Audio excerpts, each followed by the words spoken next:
Hello students, good morning to all of you. Class 12th Unit Chemical Kinetics, lecture number 23. So in the last lecture we discussed about the pseudo first order reaction.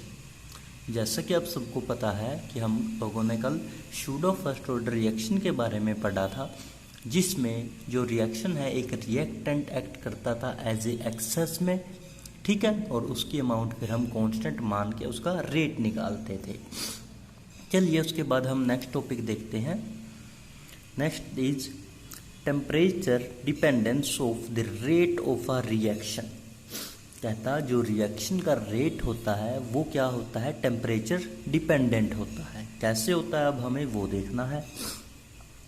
Mostly reaction accelerated by the increasing in temperature.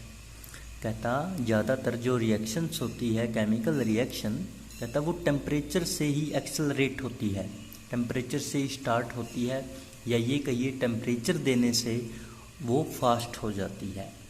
ठीक है, example देखते हैं। For example decomposition of N2O5।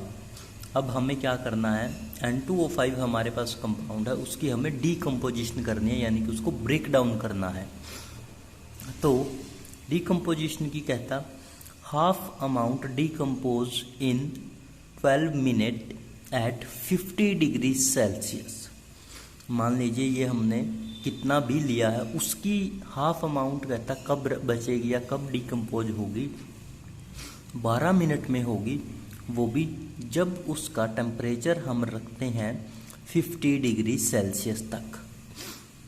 उसके बाद कहता N2O5 की जितनी amount मानी थी उसकी हाफ डीकम्पोज हो जाएगी, कहता 5 घंटे में, जब आप टेम्परेचर 50 की बजाय कितना ले लेते हो, 25 डिग्री सेल्सियस। क्लियर। फिर कहता आप लोगों ने जितनी भी इसकी अमाउंट मानी थी, कहता उसकी हाफ बचेगी या हाफ डीकम्पोज हो जाएगी, कहता 10 दिन के अंदर, अगर आप उसका टेम्परेचर रखते हो 0 डिग्री सेल्सियस। तो देखिए अब एक चीज़ यहाँ पे जो नोट करने की है कि जैसे जैसे मैं इधर टेम्परेचर को डिक्रीज कर रहा हूँ, जैसे पहले 50 था, फिर 25, फिर 0, तो उस अकॉर्डिंग यहाँ पे जो टाइम है वो भी बढ़ रहा है। टेम्परेचर डिक्रीज और टाइम इंक्रीज।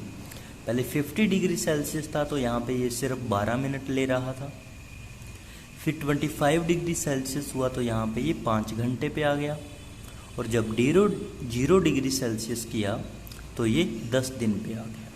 तो यानी कि यहाँ से हमें क्या समझ में आता है कि जो डीकम्पोजिशन है रिएक्शन की, केमिकल रिएक्शन की N2O5 की, कि जैसे जैसे अगर टेम्परेचर इंक्रीज तो करेंगे तो रिएक्शन हमारी फास्ट होगी, और अगर हम टेम्परेचर को डिक्रीज करेंगे तो वो रिएक्शन उतनी ही स्लो होती जाएगी और उतना ही ज़्यादा फिर कंप्लीट होने में वो टाइम लेगी। ठीक है, यहाँ तक कोई भी डाउट किसी बच्चे को? चलिए आगे हमारे पास नया एग्जांपल है, that is mixture of potassium permanganate, that is KMnO4 and oxalic acid, that is C2H2O4।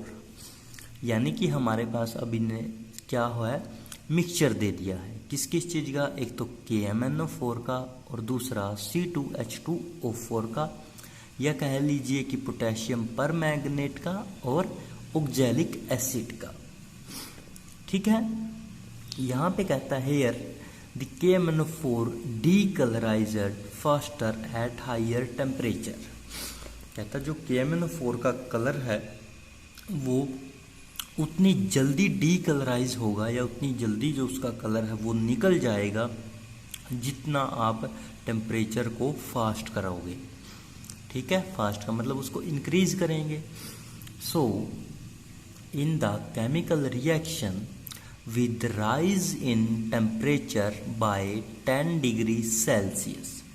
तो कहता अब आपको क्या करना है, किसी केमिकल रिएक्शन के अंदर अगर आप लोग 10 डिग्री सेल्सियस टेम्परेचर को राइज कर देते हो तो उस दौरान हमारे पास जो रेट कांस्टेंट होगा कहता वो नियरली डबल हो जाएगा। यानी कि किसी केमिकल रिएक्शन में जब हम 10 डिग्री सेल्सियस टेम्परेचर को इंक्रीज करेंगे तो जो उसका रेट कांस्टेंट है कहता वो क्या हो जाएगा, आपका ऑलमोस्ट डबल हो जाएगा। So it explained by the Dutch chemist, ये कहता किसने बताया था, ये डच का कोई केमिस्ट था जिसका नाम था J.H. Went Hoff. ठीक है, उस बंदे ने ये बताया था, उस साइंटिस्ट ने, कि 10 डिग्री में राइज करेंगे तो जो रेट कांस्टेंट है उसकी वैल्यू डबल हो जाएगी। उसके बाद कहता बट स्वीडिश केमिस्ट, उसके बाद स्वीडन का केमिस्ट था हमारे पास, उसने क्या किया जिसका नाम था अरहेनियस। ठीक है, Arrhenius provide the physical explanation.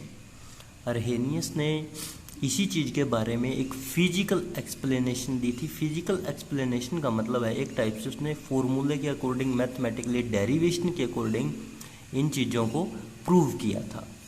तो देखिए उसने क्या बोला, उसने हमारे पास एक इक्वेशन दी कि K is equal to A E exponential minus E A over में आर टी। ठीक है, अभी इस इक्वेशन पहली बार आई है तो हमें देखना पड़ेगा एक एक टर्म को। तो ए से स्टार्ट करते हैं। ए है हमारे पास अरहेनियस फैक्टर, या जिसे आप कह सकते हो फ्रीक्वेंसी फैक्टर या प्री एक्सपोनेंशियल फैक्टर। यानी कि ए के हमारे पास 3 नाम है, अरहेनियस बोलो, फ्रीक्वेंसी फैक्टर कहो या फिर प्री एक्सपोनेंशियल फैक्टर कहो। उसके बाद हमारे पास आता है ई, इसका सबको पता है ये एक्सपोनेंशियल होता है। ई ए हमारी एक्टिवेशन एनर्जी होती है, आर हमारा गैस कांस्टेंट होता है और टी का मीन टेम्परेचर। के का आपको पता ही है ये रेट कांस्टेंट है। क्लियर।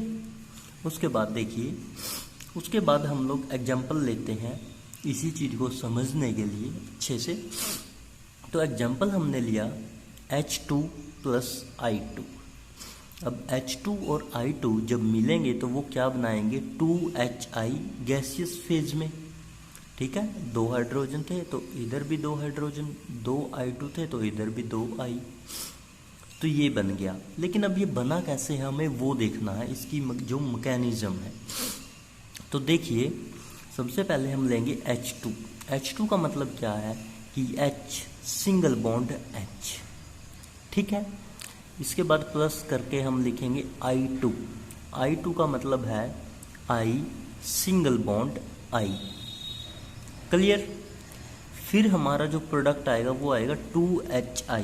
ये तो जब आता है जब आप लोग डायरेक्ट रिएक्शन करते हो, बट जब आप लोग मैकेनिज्म देखते हो किसी भी रिएक्शन की तो आपको उसके जो इंटरमीडिएट्स होते हैं, जो एक्टिवेटेड कॉम्प्लेक्स होते हैं, या कह लीजिए जो कैटालिस्ट के साथ प्रोडक्ट में आते हैं, वो सब दिखाई देता है। जैसे कि यहाँ पे आपको इंटरमीडिएट दिखाई दे रहा है, तो पहले इन दोनों का इंटरमीडिएट बनेगा, बाद में प्रोडक्ट बनेगा। अब ये इंटरमीडिएट कैसे बना है वो देखना है मेन।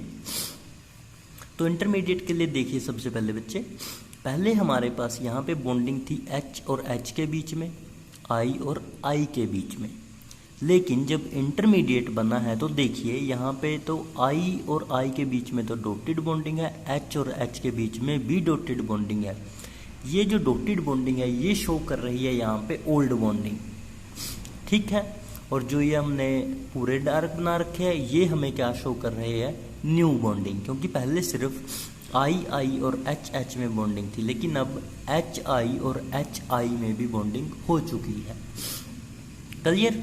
फिर क्या होगा, जब नेक्स्ट स्टेप में जाएंगे तो जो I और HH की बॉन्डिंग है ये कंप्लीटली यहाँ से ब्रेक डाउन हो जाएगी and they give final product that is HI और you can say 2HI in the gaseous phase.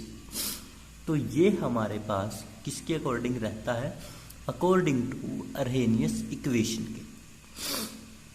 ठीक है, यहाँ तक कोई भी डाउट किसी भी स्टूडेंट को? वैसे तो आसान सा ही टॉपिक है बच्चे, ये इतना कोई खास मुश्किल नहीं है। चलिए आज यहीं तक करते हैं।